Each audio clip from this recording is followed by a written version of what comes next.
Hi అండి, అందరూ బాగున్నారనుకుంటున్నాను. ఇప్పుడు నేను చెప్పేది జాగ్రత్తగా వినండి. నా మాటలతో పాటు జాగ్రత్తగా ఫాలో అవుతూ ఉండండి. ఒక చిన్న స్టోరీ చెప్తాను, కానీ please concentrate on it everything what I'm going to say. ఒక వ్యక్తి ఒక ప్లేస్ నుండి ఇంకో ప్లేస్కి వెళ్తూ ఉన్నాడండి. ఆ ప్లేస్లో తను ఒక జర్నీ చేయబోతున్నాడు. ఆ జర్నీని ఒక రైలు ప్రయాణంలాగా వెళ్దామని ఒక ప్రాంతానికి వెళ్ళి ట్రైన్ కోసం వెయిట్ చేస్తూ ఉన్నాడు. ఆ ట్రైన్లో కొంత వెయిట్ చేస్తూ ఉన్నప్పుడు కొంత మీకు టైం షెడ్యూల్ తెలుసు కదా, ఒక అరగంట 20 నిమిషాలు లేట్ అని చెప్పి ఉంటారు.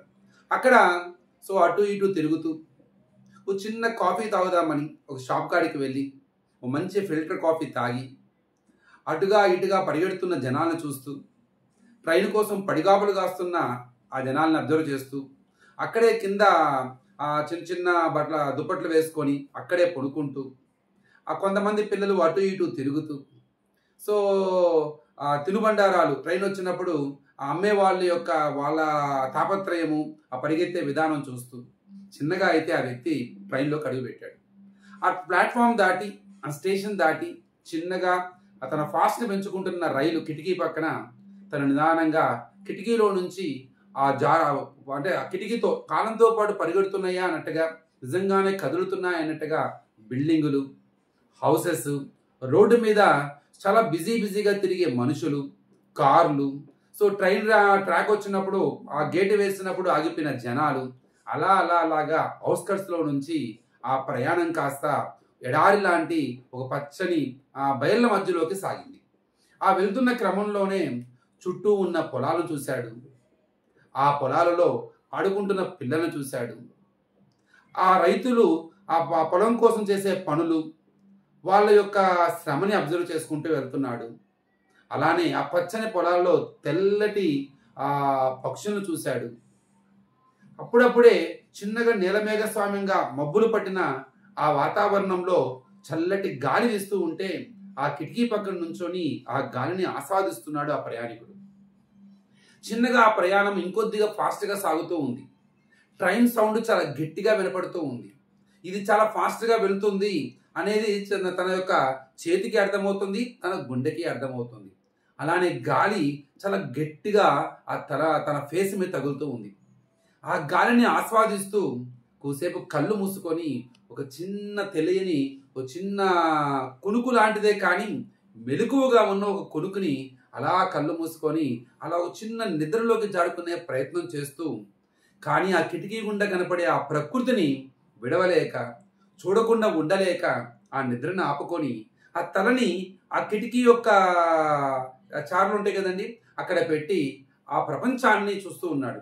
ఆ రైలు బోగీలో నుంచి ఆ బయట ప్రపంచం ఎంత అందంగా కనపడిందంటే, ప్రపంచం ఇంత పెద్దదా, జీవితం ఇంత చిన్నదా, ప్రకృతి ఇంత అందంగా ఉందా, మనమే ఆ లైఫ్ని చాలా ఇదిగా చేసుకుంటున్నామా అని ఒక చిన్న ఆలోచనతో ఆ ప్రకృతిని చూడటం మొదలుపెట్టి ఉంటాడు. మొదలుపెట్టి అతనికి చిన్న చిన్న గుడిసెలు కనపడ్డాయి.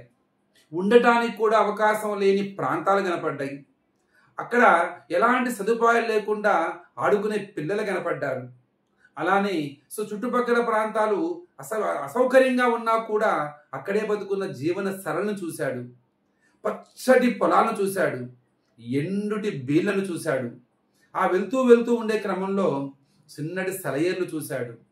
ఆ వానజల్లు ఆ కిటి పడి అంటే ఆ ట్రైన్ మీద పడి తన ఫేస్కు తగులుతూ ఉంటుంటే తనలో తెలియని ఒక సంతృప్తిని, తనలో ఉన్న బాధని, కరుగుతున్న ఆ సేదని తను ఫీల్ అయ్యాడు.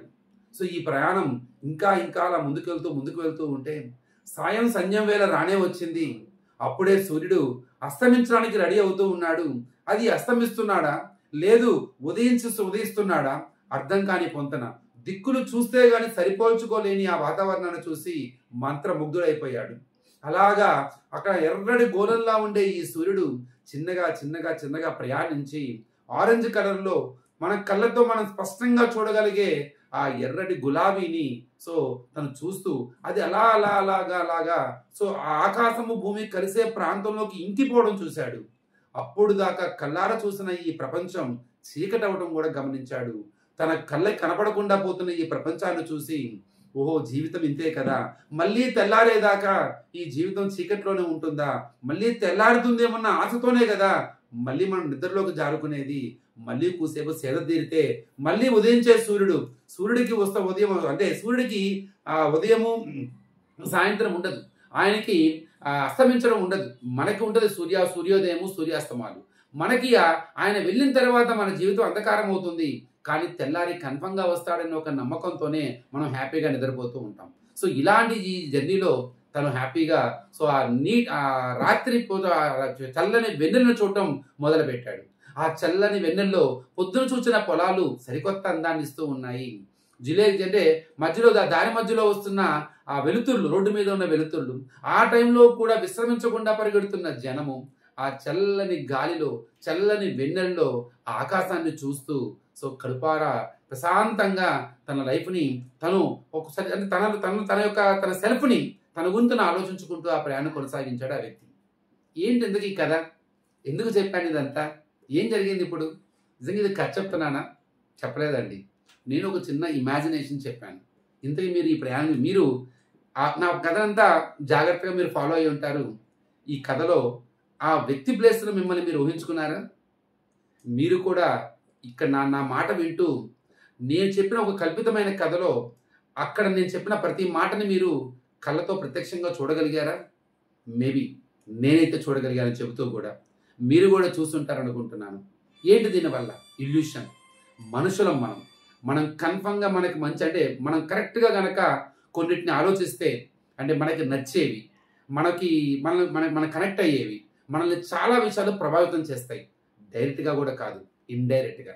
ఎలాంటి డైరెక్ట్ లింకు లేకుండానే, ఎలాంటి ప్రత్యక్షమైన అనుభవం లేకుండానే, ప్రత్యక్షంగా కళ్ళతో చూడకపోయినా కూడా కన్ఫర్మ్గా ఆ ప్రదేశం, ఆ వ్యక్తులు, ఆ జ్ఞాపకాలు, ఆ ఆలోచన, ఆ ధ్యాస ఉండటం అన్నది మనం ఒక ఇమాజినేషన్ చేసుకుంటూ ఉంటాం, మనం ఊహించుకుంటూ ఉంటాం.